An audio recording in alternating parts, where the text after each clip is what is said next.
Hormatly vatandaşlar, şu gün 29 sentyabr hepdäniň hem 1-nji güni, hormatly vatandaşlar, pardon, 5-nji güni, şu gün ine Berlin'de Merkezi Aziýa boýunça gurnulan protest geçýär. Şol mitingde esas mesaj Türkmenistanyň, Gazakstanyň, Özbekistanyň, Kyrgyzstanyň, Täjikistanyň prezidentleri Scholz bilen duşar, federal kansler bilen duşar. Ine şoňa garşy şol miting geçirýär. Näçe şol miting geçirýär şoňa garşy? Pikir etmeň, ine biz opozisiýonlar ine şol ýanky döwletlere garşy, öz döwletlerimize garşy. Ýok. Şol ýerde bolup geçen hadisalar, ýagny Berlinde bolup geçen hadisalar esas näme düşündirýär? Türkmenistan, Özbekistan, Kırgızstan, Kazakistan, Täjikistan bu diktator döwletler. Bu döwletlerde esasy ýolbaşçylyk edýänler banditler. Bular hökümeti basbarlar. Bular adamları öldürip geldiler. Bular falsifikasiýa ýanky saýlaw geçirmen sesler ogurlak geldiler. Indi Ýewropa Birleşiginiň adamlary bolsa saýlanyp, ýagny teledebatda ýa beýleki ýerlerde ýygnaklar geçirip, hakykatyrym konkurensiýaň esasyna gelip utup, diňe azatlygy gorak gelýär, diňe halkyň ýanky ötüşini gorap, şonu ýanky amaraşýar. Ine şu ýaly adamlar öýlerini, beýleki adamlaryň din hasap edýär, etdi bolýar haçandan şu duşup bile ýanky gülüşenler. Ya duşup bile ýanky işler salşanlar, ýanky bir topa şertnamalar, konwensiýal şekilinde. Şu ýaly diktatorlar bilen. Olary şu diktatorlary fransuzlaryň diýişýäli valide edýärler. Ýagny şolara bir status berilýär. Ine biz şoňa garşy näçe? Bu tarapdan Ýewropa bize azatlygyňda görüşüň diýip halkymyza aýdýar. Bu tarapdan Ýewropa hemme döwletleriň halklary azat bolmaly diýip aýdýar. Bu tarapda Ýewropa adam haklary iň ýokarky ýanky ölçek diýip döwletlerde bolmaly diýip aýdýar we şo wagtda bizim haklarymyzy iýen, bizim döwletimiz ogurlan, bizim döwletimizde korrupsiýa, banditizm ösdürip gelýän jellat bilen duşup el ýanky olar bilen el berip duşup elini ýanky alıp salam edip olar bilen konwensiýalar we şertnamalar baglaşýar. Ine biz şoňa garşy.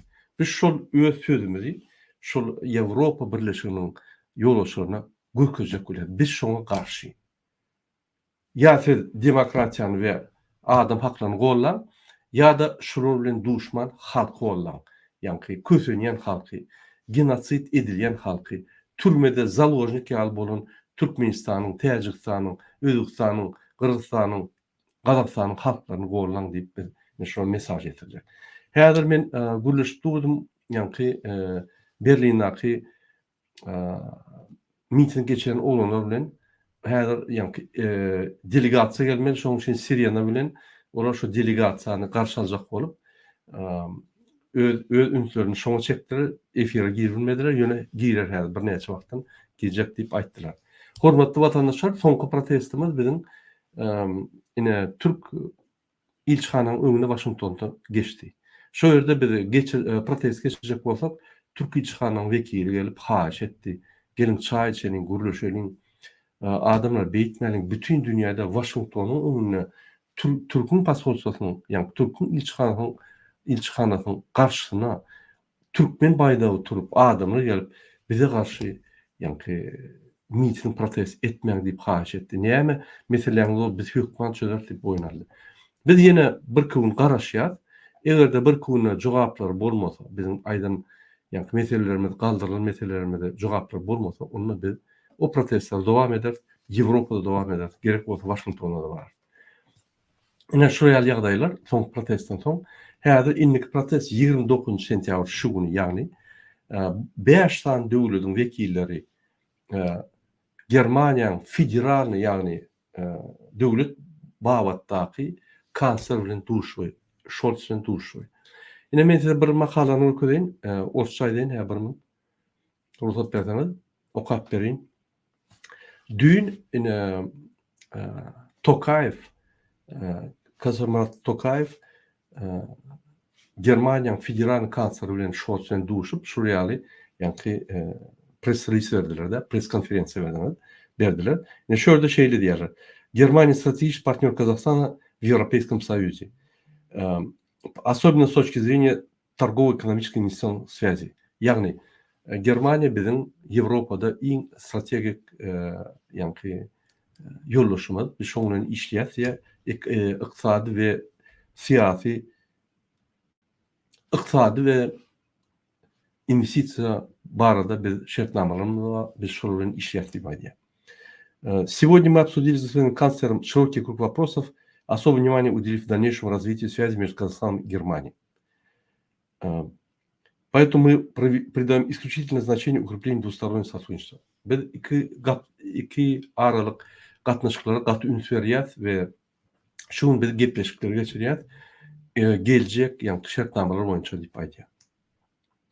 Мы констатируем, что в нынешних условиях Казахстан и Германия должны максимально прагматично подойти к реализации новых инвестиционных проектов для обеспечения устойчивого развития наших государств.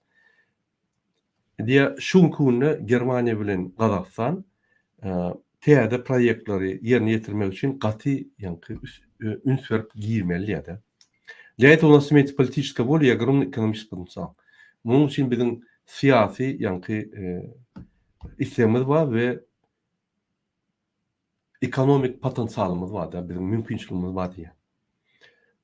Важной частью переговоров стало обсуждение перспектив торгово-экономического сотрудничества. Мы отметили положительную динамику двухсторонних торговли и договорились принять действенные меры для дальнейшего расширения номенклатуры экспортно-импортных tоваров. Bu diye gelecekte biz export-import haritleri bundan beylak ötürüyoruz. Yine biz şu meseleleri arayıp masallaştık. Я приветствую подписание наконец сегодняшней встречи важных коммерческих соглашений с такими ключевыми партнерами, как Siemens, Deutsche Bach, Siemens Energy, Lind ve şun arkadaşlar. Men şun yine boyun alyan ya olbar üstünlük biz bir topar Germanya kampanyaları bilen şartnamalara bağlaştık yani. Как вы знаете, благодаря нашим договоренностям, с начала этого года Казахстан через магистральный нефтепровод «Дружба» отправил в Германию 500 тысяч тонн нефти. По просьбе германских друзей мною подтверждена готовность нашей страны увеличить объем поставок и придать им долгосрочный характер. Yani bunlar Rusya derek nefti Germanya berip başladılar ve şunu biz üstürüyoruz diye. Men diyecek olanlardım yine şu Kasım-Jomart Tokayev'in press-release'ine şu adam şeyle diye. Biz Germanya bilen işledik, biz işleyecek ve üstürecek katnaşılmalı. Ünsörün, Putin ne? Putin elmelerli. Putin bir zulüm, dünya zulüm oldu.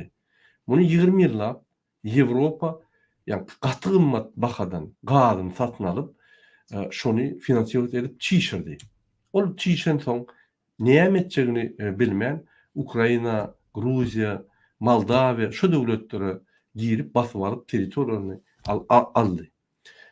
Gruzya'da Yujna Ossetiya'nı ayırdı. Yani öz kontrolüne saklayan. Moldova'da Pridnestrov'u ayırdı. Öz kontrolüne saklayan. Ukrayna'da yani Donetsk, Lugansk ayırdı. Krim basıp aldı. Gitmin tümökleri yine şu diktatörleri üstürüp şu diktatörleri bunların beyle güçlü ediyen pullar Avrupa'dan ve Amerika'dan geliyor. Yine men 27'sinden 30'una çelli size belli kaşıkladım Paris'te yürüyüte konferansiya geçiyor. Bütün Avrupa'nın birleşiminin siyasetçileri ve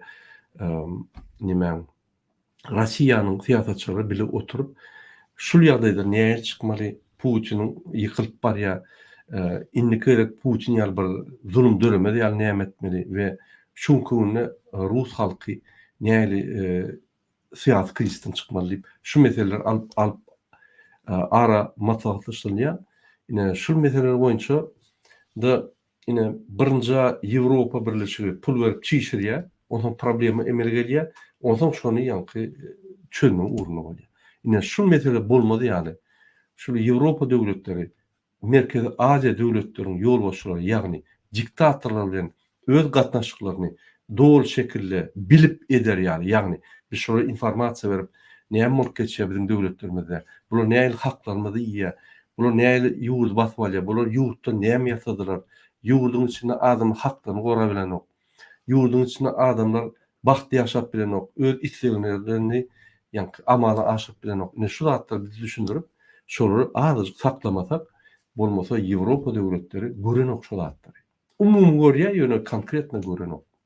Ne şonuň üçin biz şuraya protest mitingler edip onu duýdurýar. Egerde bundan meýle gatnaşyp başlasaňyz biz günnede protest edip sizi ýa-ni näme edýäniňizi Ýewropa Birleşiginiň halklaryna düşündirer. Şo halklaryň sizi işden aýrar diýip biz şonu ýa-ni mesaj ýetirjek bolýar. Sebäbi Ýewropada bir siýasatçy diktatorlygyny işlese, ýa wzatka, ýa korrupsiýa etse, derhal işinden gitmeli. Kim bolaýsyn? Scholz olsun, Macron olsun, beýleki olsun. Sebäbi Ýewropada ýa-ni balansiruýşy kanunlar işleýär. Eger bundan ýa-ni sen öz hakyny artdyryp bildirýänçe et başlasaň bu tarapdan seni ýykýarlar. Balans saklanýar. Ine şu ýaldatda bolansoň şu Ýewropada kanunlar işlensoň, jemgyýet has ösen bolansoň, jemgyýetiň pikiri, aýdyşy we haklary goralansoň, jemgyýet islenip prezidenti aýyp bilýän soň, jemgyýet öz prezidentlerini, ýagny prezidentleri, ýolbaşçylary öz saýlan soň özem şonu aýyrmaly. Ne şol ýa-ni üstünlük, demokrasiya üstünlükleri biz peýdalanyp miting edip ine şu zatlary Ýewropa Birleşiginiň halklaryna ýetirjek bolýar mesajy we ýa-ni prezidente ýetirjek bolýar. Scholz ýa-ni arkyn bolup ýörmesin, diktatorlygyň işlerine biz arkasyndan durandyk, gerek bolsa bütün dünýä ýaradakda Scholzyň ýa-ni durdur. Scholzyň aktiwnisty durdur şu meselede. Ine bäerde başga bir adam men bellek geçirdim gelýär. Öň oýnatky prezidentler, ýagny 5 döwletiň oýnatky prezidentleri Putiniň aşagyndady. Putin näme diýse şolar böküp edip ýördiler. Alaýtada Türkmenistan. Putiniň bular gullary, halkyň gullary. Öz bähwidi üçin, Putiniň bähwidi üçin döwletiň bähwitlerini bular gyra goýar.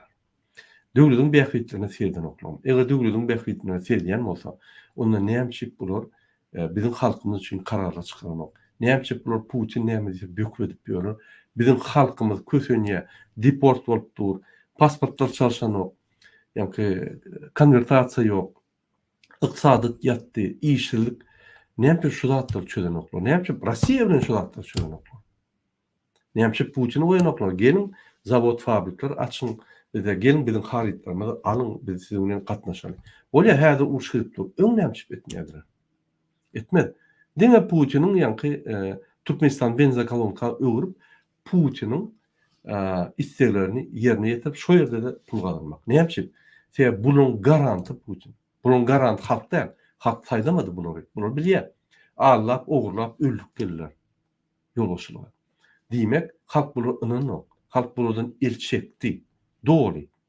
Bularni ýanyna ýallaklary üýşürip, döwlet bakşy diýip görkezip bütün dünýäde diňe Putiniň güýçlerine dayanýar. Sebäbi öz türkmen güýçüne dayanıp bilenok, näme? Sebäbi halk garaýsa türkmen güýçi gyra gaçýar. Halk garşy gitmez. Ýöne Putiniň güýçi Gazakstana ýaly gelip atyp gider. Ine şoňa dayanýar. Şoň bilen ýa-ni halkyň aktiwistini, halkyň islegini, halk galaýsa şonu ýatyrjak bolup ulanmany Putiniň öňüne haýyş edip, ýa-ni Putiniň ırzalaşyp şonu öňe goýdylar. Şoň üçin Putin'e ymtylýarlar. Ine ünsür.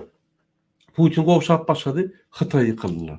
Hytaý göni aýtdy, men sizi rejimlerinizi gorap bilemok, gorajakka, bu meniň siýasatym der. Ünsürin bolsaňyz, soňky men ýalňyşmasam bir 500 ýylda, ýa 1000 ýylda Hytaý daşyndan hiç wagt uruş etmedi. Diňe öz tawar berip, ýa-ni şol pul berip şo döwletlere beri getirip, şo döwletleriň territoriýasyny alyp geldi. Oňa akylly uruş diýilýär, ekspansiýa diýilýär. Ine Kyrgyzstana, Täjikistana pul kömek edip, kreditler berip, onu berilmeýän bir topar ýerlerini alýar. Türkmenistanyň batky botyr şu kreditlere. Türkmenistanyň bergidar bolup gitýär. Sebäbi men Hytaý bilen bir arasy siýasat ýokmy diýen sebäbi biz $120 öz gazymy satýas. Olum beýardy däl, olum Hytaýyň granisasyna. Diýmek, şoňa çel transportdan aýyrsaň bir diýmedim diýene bir $90 bar ýa. Tosun dolumam ýarsy pul meçhörüne ýarsy harit meçhörüne. Haritlaram özüňiz bilýäňiz şoldan abarudny alınýa 2-3 gerek bahasy ýokallaryp Hytaý kompaniýalary bize ýa-ni skwajynlara terdiýär. Şöyle servis edýärler. Ine şoň pullary aýrylýar. Hytaýyň bergisinden. Biz onu ýa-ni gowy bahadyna sat bilemzo we satan bahamyzyň ýarsyny alýas, galan ýarsy tovar hökmüne diýip onam 3'e bölsem, ine $90 $45'ni 3'e bölsem $15 bolýar, $45 bolsaň $60 berdim bolýar. O baha däl benim gadyma. Muhterdim bolýar. Ne, şonuň üçin Hytaý ýykylyp görler, Hytaýym atkaz etdi. Indi Türkiýe ýykaldylar. Türk bilen bir uly bir näme gidiyor noklar. Şonuň üçin Ýewropa bir zada düşdi, Amerika bir zada düşdi. Şular nire ymtyljagyny bilen noklar. Sebäp bular azat däl. Bular diktatorlaryň azat däl. Näme? Şoň biriniň gul bolmasa hiç durup bilen ok. Ünsüriň Gurban Berdimuhammedow özüne milli lider kliçkatlaryň oğul tarapyndan ýa karar etme, konstitusiyon karar etme berkidilen. Hi halk saýlady mı? Yok. Hi halk diýdim şoň. Gelin saýladyň şu milli lider edelim. Elbette yok. Ýannak ýallaklary üýşürip, ýa-ni parlamentda halk maslahatyna hökümetde ine şoruň üstü bilen ýa gaty ise müň adamyň üstü bilen özüni saýlady milli lider. 4 milyon oray halk var, müň adamyň pikiri bilen milli lider saýlamak, ol halkyny almak we kanuny bozmakdyr. Ünsüriň Gurban Uly Niýazowyň elini owşap öz huşundan gidip gören adam, Niýazowyň şu bir ýeri bolsa owşap giden adam, indi şol biriniň elini owşamasa dolandyryp bilen okdaglydy. Öz azat däl. Öz zulm bolansoň başga onuň güýçli zulma ymtylmasa bolanok. Mysal üçin demokratiýa tarapyndan saýlanan, ýagny saýlawda saýlanan adam halka ymtylýar, halka hyzmat edýär we şoň güýjüni ymtylýar. Bular bolsa halk tarapyndan saýlanmadyk bolansoň, bir diňe Putiniň ýa şol ýalyklaryň bir zulmyň güýjüne ymtylmasa durubilen ok. Halk bular aýrýar. Ine şonuň üçin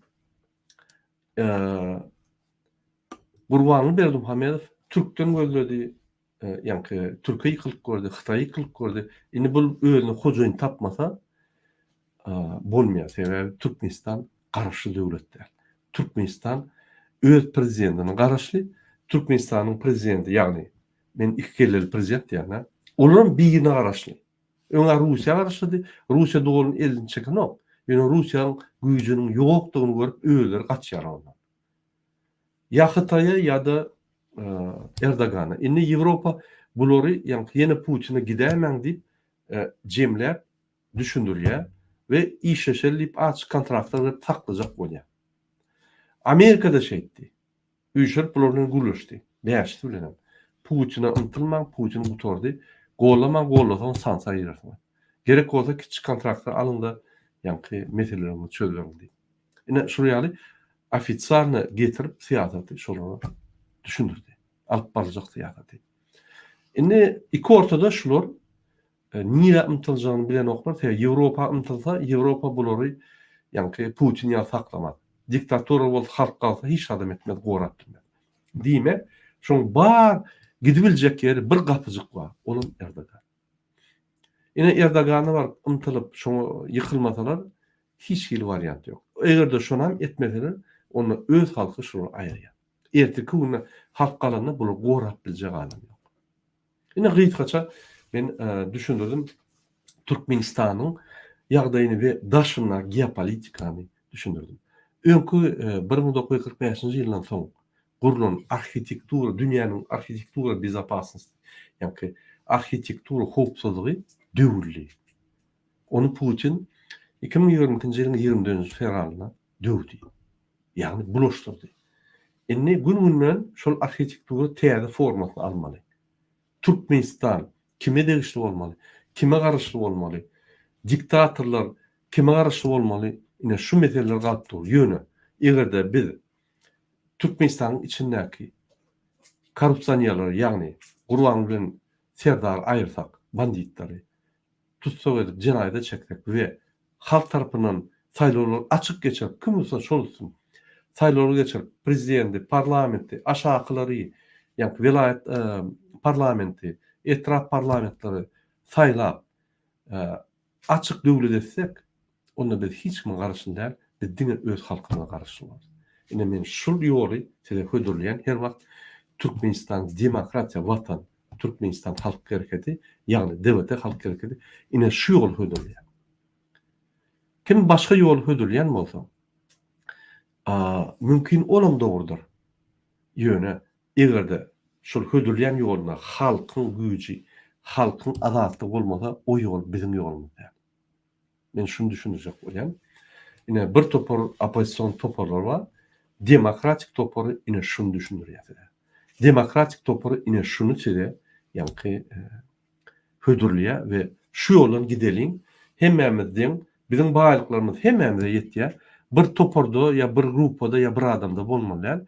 Şol baýlyklar ýa-ni ravnomerna deň derejede hemmelerde bolmaly. Hemmeleriniň mümkinçilikleri bolmaly. Birinçi kandidatasiýa açyk giýji güni potrotçylyk et, ýeral yerleri özleştir, östür Türkmenistan özüň östür baýa. Ine şu mümkinçilikler biz açýar. Islendik wagty islendik ýere gidiberlersiň, islendik mihmanyny çağırberlersiň. Türkmenistan bütün dünýä sivilizasiýasyna giýmeli. Ýapyk döwletden açyk döwlet bolmaly. Türkmenistan 169-njy döwletden 50 döwletiň ösen döwletiň içine giýmeli. Türkmenistan ösmeli. Türkmenistan halkam ösmeli. Ünsüň häzir biz ine diktator aýrmasak hiçat etbilemdik diýär. Ýalňyş pikir. Edil şu günden, edil şu mutdan başlap Türkmen halky ösüp bilýär. Diktator garşylyk bolmaz. Garşy bolmaz. İnternet bar yerlerde 45% halkymyz daşynna. Näçip ösenok. Näçip jemgyýet bilimleri alanok. Näçip öz döwletini, döwletiň ösüşi barda, döwletiň geljegi barda gurulmalardan gaçýar şu gurulmalardan. Ol gorkokluk däl, men güni aýdyn. Men Amerikada gurlaşdym oglanlar bilen. Ol gorkokluk däl. Ol ýa-ni diýsem kam. Hiç ýer inisiatiwa ýok, hiç ýeri ýa-ni şundan pul gelenok, hiç ýeri şundan maňa behwit ýok diýip etmek pikir bol. Adamlar diňe ýa-ni 2 metr öňüni görýär. 10, 15, 20 metr, 100 metr geljegini görenok. Ine şu zatlara goşulsaň, sen behwidiniň, puluňam hemme adam bolar. Şularda goşulmasaň, sana hiç kim gelip etbilmez. Şonu. Amerikada, Ýewropada näçip olar gelip biziň işlerimizi beýdirip etdiler. Näçip biziň döwletimiz olary galdyrmaly. Näçip biziň döwletimizde zulmy tutup türmäge batmaly. Onda döwlet olaryň wada. O biziň işimiz, biziň hususy işimiz. Ine haçanla biz şu zada kellerimi sokup näçip beýle bolýar. Beýle bolmaly diýip özümi şonu düzelmede biz öz ihtiýarly, öz başlap döwlet bolar. Şu neçeli biz şonu et göremiz. Soňky 100 ýyllap, 200 ýyllap biz şonu et göremiz türkmenler bolup. Ine şoň üçin biz türkmen diýen millete dörep, ýa-ni oň ady wada milletiň özü ýok. Oň haklary ýok. Haklary, jogapkärçiligi ýok. Biz jogapkärçil, hakly millet. Ine şu jogapkärçil, hakly milletden biz millet bolmaly. Jogapkär we hakly. Şoň üçin size aýdýan. Düşünün mümkin hemmäňi düşünüp bilmersiňiz kyndyr. Ýöne dogry düşünün. Egerde biz jemgyýetimizi östürmesek, biz jemgyýetiň agzat diýip özümiz duýmasak, ýagny jogapkärçiligimizi almasak, nägeliklerini bildirmesek, haklarymyzy goramasak, bizde hiç zat bolmaz. Biz şu zatlary, azatlyklarymy ýa-ni gidirdik. Biziň azatlyklarymiz bolmasa hiç wagtam gelmez. Biz parahat asmanymyz bar diýip şu gymmat azatlyklarymy, ýa-ni gymmat zadymyzy bir kiçik zada çalışdyk. Inanyň biz haçanla azat döwlet edilmede parahat asmanymyz durur, oň kiçikleri ýok. Biz özümizi alýar, propagandaň ýa Gurban Ulyň propagandasyny diýär. Parahat asmanymyz bar, hemme zat ösýär, hemme zat gülýär. Parahat asman bar, dogry. Ýöne ol Gurban Berdimuhamedowyň üstünliginde. Ol öňden gelýär. Ata-babalardan gelýär parahat asman. Ol bir, ikinji şu sözü ulanyp ol özüne bagty durmuş, diňe öz tohumuna bagty durmuş bolýar. Ve daşyna kyrpsan ýa-ni işgärler. Başka durmuş yok. Hani kim içinde işlevle biznes açıp arkyn ziyaretka vermeyen, arkyn yaşap işlevle hiç. Bolya adatlıklar ayrıl bir gara. Hatta biznesim yürütüp malyn yürütüp onu vermeli, bunu vermeli, bu gelip naýaz edýär, bunu etmeli, bunu bolmaly däl. Adatlıklar diýmek diňe söz adatlygy däl. Hereket adatlygy, ykysady adatlyk, syýasat adatlyk, sosial adatlyk, jemgyýet adatlyk, hemme adatlyk. Hereket adatlyk. Yani şu adatlyklar hökman bolmaly. Ine mysal üçin sen dogulýan. Dogulup sana bir iş alyp berýär. Enataň sana da gürleme agyny diňe işle bar ýer diýip aýdýar. Senim şonu edýän. Gerek wagty ýa bir ýerde işeden pulun gelse hemme pul ýa-ki enataň diýär. Bolýa ol enataň diýeli. Ýöne döwlet meçhörüne ine şeýle bolýar. Ol näme dogry? Ol adalatly maşgala däl. Adalatly döwlet däl ol. Ine şoň üçin men şu zatlar düşünürýän we adalatly döwleti gurmak diýmek bir utopiýa däl, bir bolmajak iş däl. Şeýdin dünýä. 110 döwlet şonu guruldy. Näme şu Türkmenistan guruldy? Näme kim zady bar? Türkmenler mert, adalatlygy söýýän, gahrymançylygy söýýän adamlar näme çyk bolany? O zaman ýene adamlar diýär ine biz gorkýas bizim maşgalamyzy ine beýýärler edýärler. Lütfen siz gorkanyz ok. Ol 10 kilometr Türkmenistandan daşlykda gorkup bolmaýan adat döwletdi. Amerikada mysal üçin. Ýönesen maşgalar Türkmenistanyny biz защиты, ýagny gorusuz galdy. İstenip bir özüni umurmenen uçeskoga barıp azar berilýär we şonu gorap biljek ýok. Kanunlar işleýän ok. Advokat ýok. Hekimlige barsaň ünsveren ok. Polisiýa barsaň gaýtyp sana da dawleny edýärler. Ondaşyndan hökümetiň özü sana dawleny edýär. Bir zat gurulsa sen döwlete garşy gelýän. Şoň üçin adatlyk ýok, kanunlar işleýän ok. Adatlyk ýok, korrupsiýa. Adatlyk ýok, banditizm. Adatlyk ýok, hökümet seni öz basyş edýär. Adatlyk sözü A harpyndan başlaýar we iň wajyp zat. Ine şoňy düşün. Hormatly watandaşlar, men ýalňyza gürleşdim ýene-de Berlin bilen. Şo ýerde protest gidip dur. Men şoňa bar bilmedim. Birinciden ýa teknik problemalar boldy, bildim emadi.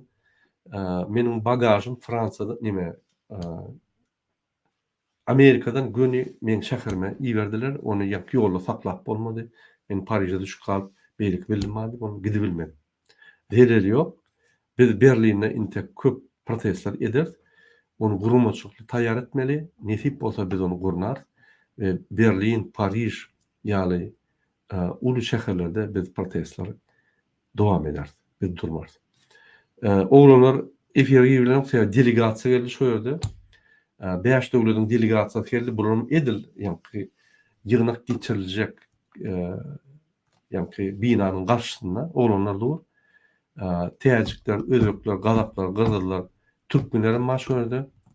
Men gynan tam size şo ýerden material berilemok häzirlikçe. Şoň üçin innik protest 27 oktýabrda garşylyk güni, hakyky garşylyk güni Türkmenistanda geçer. Men hemmäňize şo protesta çagyrýan, ol protest däl, ol bayramçylyk. 27 oktýabr Türkmenistan öz garşylygyny yglan etdi. Diýmek ýuridik taýdan 27 oktýabrda biz garşy boldyk. Ine şol güni biz bellemeli. Onun üçin men hemmäňize haýyş edýän Türkmenistanda baýdaklaryňyzy çykaryň. Köçä çykyn. Görkezin siziň badyňyzy, görkezin siz öz garşylygyňyzy bayramyňyza gaty wajyp diýip görýäňiz we köçä çykýaňyz. Görkezin şo ýerde siziň bardyňyzy, siziň Türkmenistan graždanlygyny, ol gurbany ol 27 sentýabrda geçirdi öz oglunyň doglunyna ýakynlaşdyrjak bolup. O onu ünsvermä. Ol bir kanun. Türkmenistanyň yglan edilen güni 27 oktýabr, şol Türkmenistan garşylygy biz şo güni garşy Türkmenistanyň yglan eden günni hatap edýär we size haýyş edýär. Köçä çykyn. çağırjyklaryň gowy geýindirin, daşa çykyp, baýdaçyklary alyp hemme ýere çykyp. Sagat 10-da Türkmenistanyň wagty bilen hemme ýere çykyň, durmaň, görkezdiň bardyň. Näil problemaň kyn bolsa-da, näil ýagdaýyň kyn bolsa-da köçe çykyp özi bardyň. Egerde bir haklaryň bolsa, nägiliň görkez. Nägiliň nägili. Mysal sen çykdyň, 3-4 bolup dursyň, polis gelýär, durmak bolanok, aýdyň biz bayramymyzy belliýär. Bizim hakymyz bar. Konstitusiýada berkidilen şu zatlar. Hatda şol bayramçylyk güni bolmasa-da bizim 4, 5, 10, 100 bolup üşmeni hakymyz bar. O nähili toýlara üşýär zat diýen zok. Ýa-ni sadakalara üşýär zat diýen zok. Ýöne köçede üşsek bize bir zat diýen. Näme o tapawy näme? O ýerde düşýär, bärde düşýär. Ýene şol siz ýa-ni öz sesinizi eşitdirmeli hökümete. Hökümet bilmeli. Türkmen halkam ses çykarp başlady, men şol arzularyny dinlemesem bolanok diýip. Hormatly watandaşlar, şoň bilen men öz çykyşymy utarýan. Siziň hemmäňize birinji bilen jan sağlyk arzu edýär. İkinji bilen hereketler başlady. Goşulyň, aktiv bolun. Agda bolun, dewlet agdasy bolun. Ine men YouTube'da görkezdim bir näçe ýerde, häzirim ýene bir ýerde görkezýän. Wagty bolsa.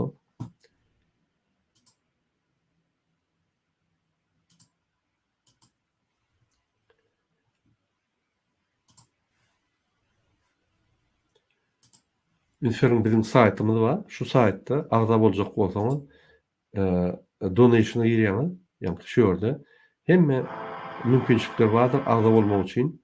Ne PayPal'dan, Patreon'dan, Boost'dan ýa-da göni IBAN'a geçip bilersiňiz. Agda dewlet agdasy bolmak üçin siz özüňizi finansirowanie edýäňiz. Siz Türkmenistanyň geljegine investisiýa edýäňiz. Siz men görüşjek diýip aýtdyňyz bolýar. Ine bizim programmalarymyz bar şu ýerde. Biz näme size közelýäs? 4 tilde bardyr. Rus, türkmen, ingliz we frans dilinde bardyr. Okap bilersiňiz we öz soragyňyzy isleň wagty bize berip bilersiňiz.